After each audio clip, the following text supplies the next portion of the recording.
24। आज लुधियाना के शिवपुरी चौक पर शिवसेना बाला साहब ठाकरे की तरफ से पुतला फूंक के प्रदर्शन किया गया है और ये नारा देश देश तक पहुंचाने की कोशिश की गई है कि जो हिंदू हिंदी बात करेगा वही देश पे राज करेगा।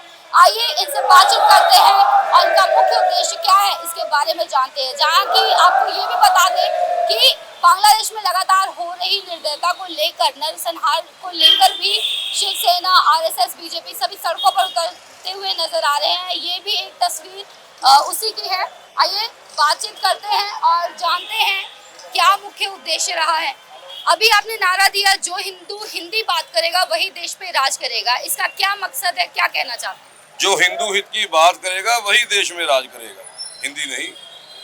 कारण यही है कि हमेशा हिंदुओं का शोषण लगातार हमारे देश में भी होता आ रहा है और आज बांग्लादेश में जो लगातार हमारे हिंदू भाइयों का, बहनों का, उन पर जो अत्याचार किए जा रहे हैं, जो आज मंदिरों पर, हिंदू धर्म स्थानों पर जो हमले किए जा रहे हैं, वे बेहद निंदनीय है। आज शिवसेना उद्धव बाला साहब ठाकरे की लुधियाना व युवा इकाई द्वारा आज युवा जो हमारे देश की नौजवान पीढ़ी है, उनका दर्द जो है वो हिंदुओं के प्रति छलका और आज शिवपुरी चौक में पुतला फूंककर हिंदू विरोधी ताकतों का पुतला फूंक के प्रदर्शन किया गया, क्योंकि बिल्कुल भी ये सहनीय नहीं है जो लगातार हमारे हिंदुओं के साथ पूरी दुनिया में हो रहा है। आज बांग्लादेश में किस तरह से हिंदुओं को चुन चुन कर मारा जा रहा है। आज जरूरत है जो हमारे देश की केंद्र में शासित मोदी सरकार है, जो दावा तो करते हैं कि 56 इंच का सीना, लेकिन बांग्लादेश के मामले में वो सीना कहाँ, आज देश के हर एक नागरिक को उनसे पूछ रहा है। आज अपना रोष जो है वो शिवसेना इस पुतला फूंक प्रदर्शन के माध्यम से व्यक्त कर रही है। जिन हिंदुओं की आप बात कर रहे हैं, यही हिंदुओं नारा देता था हिंदू मुस्लिम भाई भाई, और इसी भाई के नाम पर हिंदू चारा ही बना है। आप इतिहास पलट के देख सकते हैं। क्या है कि बचपन से हमको जो संस्कार मिले हैं, हमें अपने परिवार से और अपने सनातन महान धर्म से, वो यही मिले कि हर किसी का सत्कार करना है। और जैसे आपने कहा कि हमेशा हम भाईचारा तो निभाते हैं, लेकिन कहीं ना कहीं हिंदू जो है वो भाई का चारा बन के रह जाते हैं। लेकिन आज बांग्लादेश के भी मैं समझता हूँ जो हिंदुओं ने प्रमाण दिया है, एकता का जो परिचय दिया है, वो बिल्कुल गर्व से हम कह सकते हैं कि हम एक सनातन धर्म का हिस्सा है, हम सनातन धर्म में जन्मे पले हैं। आज उन्होंने साबित कर दिया कि जब उनकी तरफ किसी ने आंख उठा के देखी तो हमारी माता बहनाओं ने भी वहां पर शस्त्रों के साथ ये बता दिया कि अगर हम शास्त्र विद्या जानते हैं तो हम शस्त्र चलाना भी जानते हैं। अगर हम अपने धर्म के लिए किसी के आगे सिर झुकाना जानते हैं तो अपने धर्म के लिए किसी का सिर काटना भी जानते हैं।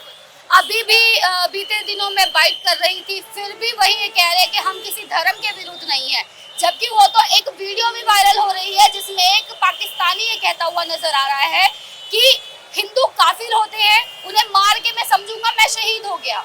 देखिए, ये उनकी शिक्षा है और ये पहली बार नहीं है। पाकिस्तान परस्त जो एजेंसियां हैं, जो पाकिस्तान के नापाक टुकड़ों पर पलती हैं, वो लगातार खास करके हिंदुस्तान और हिंदू समाज के, सनातन धर्म प्रेमियों के खिलाफ कहीं ना कहीं जहर उगलता नजर आता है। और आज बांग्लादेश में भी कहीं ना कहीं जो अत्याचार हुए हैं, मंदिरों पर, बहनों पर जो अत्याचार हुए हैं, भाइयों पर जो अत्याचार हुए हैं, वो पाकिस्तान की देन है।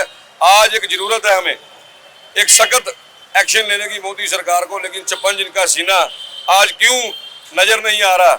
हमारे जो प्रधानमंत्री हैं नरेंद्र मोदी जी, उनका 56 इंच का सीना लोगों की पार्टियां तोड़ने में नजर आता है, किसी भी राज्य के मुख्यमंत्री को जेल में डालने के अंदर नजर आता है।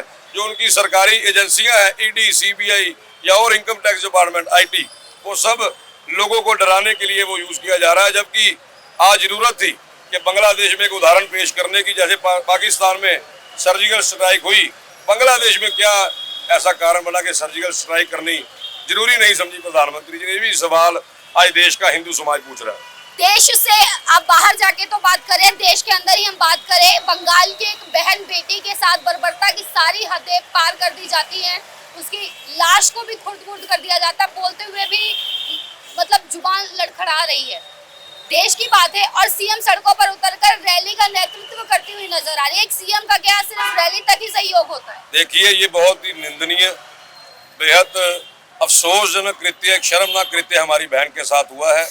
और शिवसेना उद्धव बाला साहब ठाकरे की ओर से हमने इस घोर घृणा भरी जो ये कांड है, जो ये वहाँ उस बहन के साथ हत्याकांड हुआ है, इसकी हमने निंदा व्यक्त की है। और आने वाले दिनों में एक बहुत विशाल कैंडल मार्च के माध्यम से लोगों को जगाया जाएगा। लेकिन बात वही है कि हमारे देश के प्रधानमंत्री नरेंद्र मोदी जी का 56 इंच का सीना आज हमारे देश की बहनें भी उस चीज़ का इंतजार कर रही है कि कब ऐसे बलात्कारियों से, ऐसे हैवानों से देश की बेटियों को सुरक्षित किया जाएगा। भाजपा का, मोदी सरकार का नारा तो रहा कि बेटी पढ़ाओ बेटी बचाओ, लेकिन आज बेटी को बचाने के लिए कौन आगे आएगा? कौन सी ऐसी पॉलिसी? जब से नरेंद्र मोदी सरकार बनी है, मैं समझता हूँ कानून व्यवस्था पूरे देश के अंदर बहुत बुरी तरीके से प्रभावित हुई है। आज केंद्र सरकार को जरूर इस पर कोई ठोस निर्णय लेना चाहिए। सर, बेटी बचाओ बेटी पढ़ाओ की जगह कहीं ये नहीं लगता कि देश बचाओ संविधान बचाओ की जरूरत ज्यादा है? देखो जी, जो ये संविधान का नारा लगाया था राहुल गांधी ने, कहीं ना कहीं हम उनके साथ सहमत हैं, क्योंकि संविधान बचेगा तो सब कुछ बचेगा। संविधान को अगर संविधान खतरे में रहेगा तो सारी जनता खतरे में है। इसलिए हम चाहते हैं कि संविधान को बचाना बहुत जरूरी है। संविधान के साथ साथ जो मेरे छोटे भाई अभी चंद्रकांत चड्डा जी ने कहा कि हमारे देश के प्रधानमंत्री नरेंद्र मोदी जी जो कहते हैं 56 इंच के सीने के साथ बात करते हैं, वो 56 इंच का सीना कहाँ है? सिर्फ वो अपने कोट और जैकेट के बीच में ही है। उसको निकाल के दिखाओ। आज दिखाने की जरूरत है, जनता को पता लगे कि हमारे देश में कोई प्रधानमंत्री है जिसने ये करप्शन को और ये जो हमारे अपराध हो रहे हैं इनको रोका है। कल जो ये हमारी बहन के साथ जो अत्याचार हुआ है बंगाल में, उसके लिए कहाँ है हमारा प्रधानमंत्री, कहाँ है बांग्लादेश की मुख्यमंत्री? इन लोगों को सोचना चाहिए।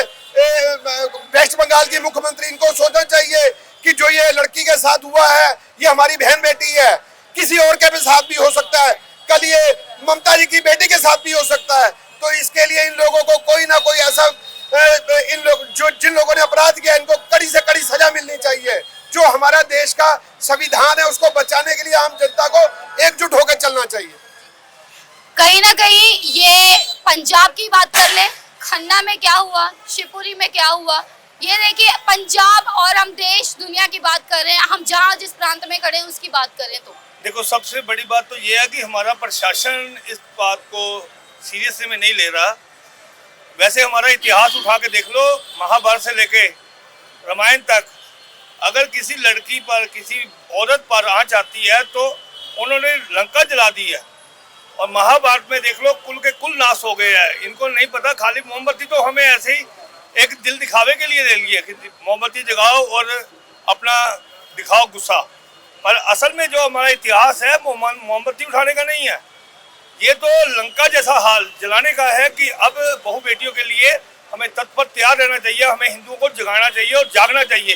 कल को किसी भी बहु बेटी के साथ ऐसा कृत्य ना हो सके। जय श्री राम। मैं सब हिंदुओं को यही एक बेनती करता हूँ कि अभी भी आपको मौका है, इकट्ठे हो जाओ। अभी जागने का दिन है, सोने के नहीं है। जय श्री राम। अभी भी कहाँ हिंदू सो रहा है? कैसे जगाने की नौबत बार बार उन्हें आ रही है? क्यों नहीं वो आज समझ रहे हैं कि हमें एकजुट होना ही पड़ेगा? क्योंकि देखिए, अगर हम दूसरे जाति धर्म की बात करते हैं या किसी की भी बात कर ले तो उनमें कहीं ना कहीं एकजुटता बहुत होती है। वो मुट्ठी के बराबर आके फौलाद बन के खड़े हो जाते हैं। जैसे कि मैं आप सबको कहना चाहता हूँ, जिस दिन श्री राम जी की जगह के नाम पे हर हर महादेव चलने लग गया ना, नाम आने लग गया सब लोगों के मुंह में, उस दिन जैसे आज के डेट में जैसे कलकत्ता में बलात्कार हुआ एक हिंदू परिवार लड़की के साथ, इस चीज़ के लिए बहुत दुख है हमें, बहुत यानी कि इस चीज़ का बहुत अफसोस है। जिस दिन हर हर महादेव के नारे लगने लग गए उस दिन हमारे भारत में ऐसा दुष्ट काम करने के लिए कोई भी धर्म का बंदा कोई भी खड़ा नहीं होगा। बिहार में भी एक लड़की को घर से खींच के ले जाया जाता है, उसका बलात्कार किया जाता है, पीछे एक बड़े दिग्गज का हाथ बताया जाता है। यही है हमारे यानी कि हमारे भारत में ही हमारे खुद में इंसानियत में ही कमी है कि हमें हमारे घर में भी माँ बहनें हैं, जो हम किसी की माँ बहन पे हाथ रखेंगे, कुछ भी करेंगे, उसके हम खुद को ही अब सरकार पे भरोसा नहीं रहा। सालों साल चलती रहती है इनकी कार्रवाई चलती रहती है, कोर्ट में पर्चे बने रहते हैं, कोई कार्रवाई नहीं होती। सालों साल बंदे ऐसे ऐश करते हैं, घूमते रहते हैं। पर हमारे खुद को ही हम खुद को ही जनता को खुद को इसका सवाल करना चाहिए कि इनको खुद को ही एक्शन लेना चाहिए, क्योंकि अब सरकार पे भरोसा नहीं रहा इस चीज़ के लिए। तो अच्छा, इन दरिंदों की एक मानसिकता बहुत हम सुनते आए हैं कि हम शेर है, अपने आप को शेर समझते हैं। माना कि आप शेर होंगे, लेकिन आप दूसरों की बहन बेटियों के लिए कुत्ते क्यों बन जाते हैं? इसका जवाब जरूर दें और देखते रहें हेडलाइंस 24।